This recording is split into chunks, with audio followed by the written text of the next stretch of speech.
Husam Bashir advocate here from the Way of Knowledge Law Academy. I hope you are doing well. आज का जो lecture है हम उसमें कवर अप करेंगे सेक्शन 9 to 12 और सेक्शन 9 जो है इसमें मैं आपको बताती चलूँ कि सेक्शन 9 आपको याद होना चाहिए कि ये किसको डील कर रहा है। ये डील कर रहा है इख्तियार समात को, ज्यूरिसडिक्शन को। ठीक है, सेक्शन 9 की अगर हम डायरेक्ट रीडिंग देखें तो कह रहा है कि the courts shall have jurisdiction to try all source of a civil nature, कि जो कोर्ट्स हैं वो इख्तियार समात रखती हैं कि वो ट्राई करें तमाम केसेस को जो कि सिविल नोयत के हैं। ठीक है, एक्सेप्टिंग मीन्स अब जनरल रूल आपको बता दिया कि कोर्ट ज्यूरिसडिक्शन रखती हैं कि वो ट्राई करें तमाम ऐसे केसेस जिनके जो सिविल नोयत के हैं। एक्सेप्शन मीन्स के मास सिवाय suit of which their cognizance is either expressly और इम्प्लाइडली बार्ड। मास सिवाय उन मुकदमों के जिनके जो है वो बार्ड हैं, चाहे वो इम्प्लाइड फॉर्म में है या एक्सप्रेस फॉर्म में है, लेकिन अगर वो बार्ड हैं तो उनको प्रोसीड नहीं किया जाएगा। ठीक है, अब बार्ड की जो कॉन्सेप्ट है वो आपको मज़ीद समझने में मदद करेगा। सेक्शन 10 अगर आप समझेंगे तो फिर जो है वो बार्ड का कॉन्सेप्ट आपको इंशाल्लाह समझ आ जाएगा। सेक्शन 10 जो है अगर आपने याद रखना है कि सेक्शन 10 जब भी सेक्शन 10 की बात हो रही है तो स्टे ऑफ सूट है, रेस्ट सब जुडाइस है। ठीक है, और सेक्शन 10 और 11 में मेन एक पॉइंट का डिफरेंस है, वो मैं आपको आगे जाके इंशाल्लाह क्लियर करती हूँ। पहले सेक्शन 10 की डायरेक्ट रीडिंग देख लेते हैं कि no court shall proceed with the trial of any suit in which the matter in issue is also directly and substantially in issue in a previously instituted suit between the same parties or between parties under whom they or any of the claim litigating। यानी कोई भी court जो है वो proceed नहीं करेगी trial को मुकदमे के in which the matter in issue, कि जिसमें जो मैटर इन इशू मीन्स कि वो मामलात जो दोनों पार्टीज़ में उस डिस्प्यूट का सबब है। ठीक है, जिसकी वजह से दोनों पार्टीज़ कोर्ट में हैं। इज़ आल्सो डायरेक्टली, यानी जिसको आप कोज ऑफ एक्शन कह सकते हैं, बनाए दावा कह सकते हैं।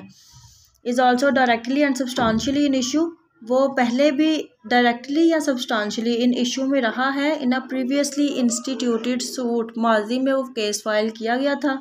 ठीक है, between the same parties, parties same है, और between parties under whom they are any of the claim litigating, या वो भी पार्टीज़ सेम है जिनके बिहाफ पे वो जो है इस प्रोसेस में शामिल है लिटिगेशन के। Under the same title, title same है। Where the such suit is pending, most important line ये आपने नोट डाउन कर लेनी है कि वो केस जो है ना जिसकी हम बात कर रहे हैं कि माजी में वो फाइल किया गया था, पार्टीज़ जो हैं वो सेम थी, टाइटल सेम था, अब उसकी नोयत क्या है कि वो पेंडिंग है। ठीक है, कहाँ पेंडिंग है? इन द सेम और एनी अदर कोर्ट इन पाकिस्तान, चाहे उसी अदालत में या किसी और अदालत में पाकिस्तान की जो हदूद में है, having jurisdiction to grant the relief claimed, कि जो रिलीफ हम क्लेम करते हैं, जो रिलीफ हम कोर्ट से चाह रहे होते हैं, वो उसको ग्रांट करने की हैसियत भी रखती हैं कि उनको इख्तियार समात होता है अदालतों को। और in any court beyond the limits of Pakistan established and continued by the federal government, या कोई और भी अदालतें हैं लेकिन वो इस्टेब्लिश किसने की हैं? वफाकी हुकूमत ने। एंड हैविंग लाइक ज्यूरिसडिक्शन, और उनको इख्तियार समात भी हासिल है। और बिफोर द सुप्रीम कोर्ट, यहाँ सुप्रीम इवन तक कि सुप्रीम कोर्ट के सामने ही अगर वो केस पेंडिंग है तो मीन्स कि लॉयर कोर्ट हो, सिविल कोर्ट, सुप्रीम कोर्ट, कोई भी फॉरम है, कोई भी अदालत है, कोई भी फोरम है पाकिस्तान की किसी भी हदूद में है वो अदालत, जब एक केस पेंडिंग है with same title with same parties, तो आप जो है वो दूसरा केस फाइल नहीं कर सकते, because it is barred by section under section 10 of the code of civil procedure. ठीक है, तो अब हम रिलेट कर पाएंगे सेक्शन 9 को, कि जैसे वो जनरल रूल बता दिया गया कि अदालतें इख्तियार समात रखती हैं, लेकिन जो बार्ड हैं सूट जिन पर बार्ड है वो ट्रायल उनका कंडक्ट नहीं किया जा सकता कोर्ट की तरफ से, तो वो सूट कौन से हैं? इसकी हमने एक एग्जांपल पढ़ ली सेक्शन 10 में, यानी स्टे ऑफ सूट, रेस्ट सब जुडाइस। तो सेक्शन 11 जो है, सेक्शन 10 और 11 में मेन एक पॉइंट का डिफरेंस है जो आपने याद रखना है, ठीक है। अब सेक्शन रेस जुडिकाटा, ये वो चीज़ें हैं जो कि ये आपको बेसिकली आप जब प्रैक्टिस में गेट पास करने के बाद प्रैक्टिस में जाएंगे वहाँ पे आपको बहुत हेल्प आउट करेंगी, ठीक है। तो ये बेसिक नॉलेज है, ये हर लॉयर को जो है इसमें इंटरेस्ट के साथ जो है इसको पढ़ना चाहिए, इसको समझना चाहिए, सो दैट आप जो है अपनी प्रैक्टिस में एक अच्छे लॉयर बन सकें। तो रेस जुडिकाटा क्या है जी? रेस जुडिकाटा को सेक्शन 11 डील कर रहा है, ये याद रखना है। अब बेयर एक्ट रीडिंग जो है हमने सेक्शन 10 की पढ़ ली है। जो एक मेन पॉइंट का डिफरेंस है वो मैं आपको ज़रूर नोट डाउन करवाऊंगी कि no court shall try any suit or issue in which the matter directly and substantially in issue has been directly and substantially in issue in a former suit. माजी के मुकदमे में वो मामला जो है वो इन इशू था, ठीक है। Between the same parties same थी, parties under whom they are any of them claim litigating under the same title same था, कोर्ट कॉम्पिटेंट थी to try such subsequent suit, उस मुकदमे को ट्राई करने के लिए, or the suit in which such issue has been subsequently raised.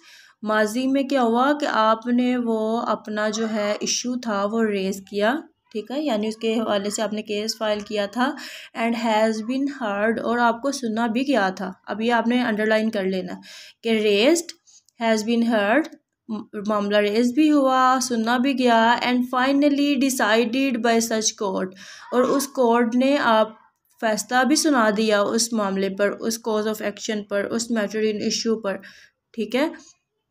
तो आप जो है वही केस उस कॉज ऑफ एक्शन को दोबारा किसी भी कोर्ट में फ़ाइल नहीं कर सकते, because it is barred under section 11 of the code of civil procedure by the rule of res judicata.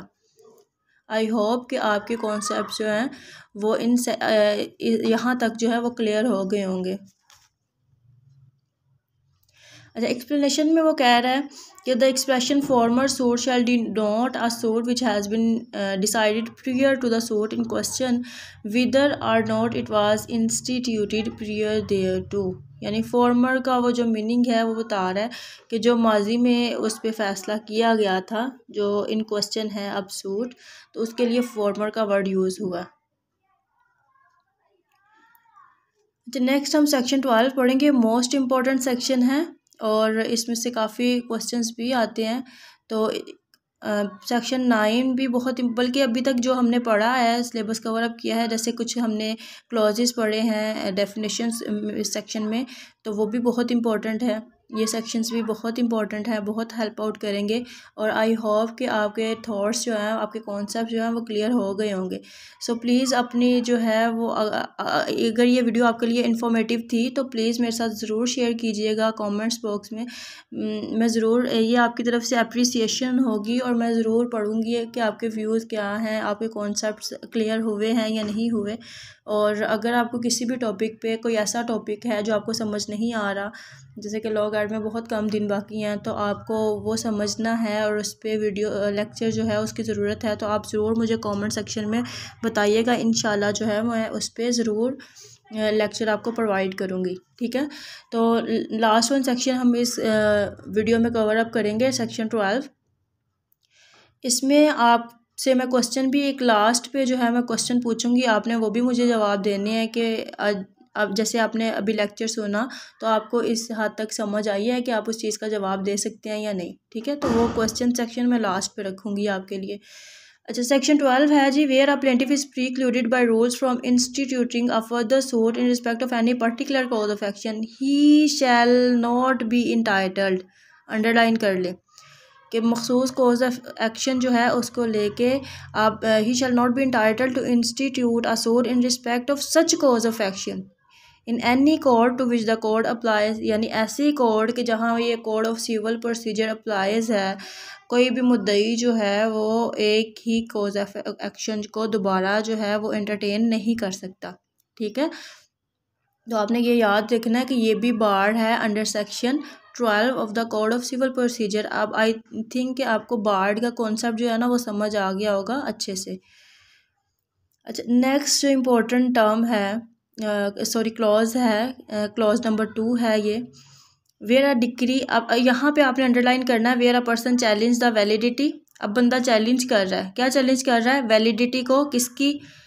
किसी एक चीज़ की वैलिडिटी को चैलेंज नहीं किया जा रहा यहाँ पे, बल्कि जजमेंट की, डिक्री की और ऑर्डर की।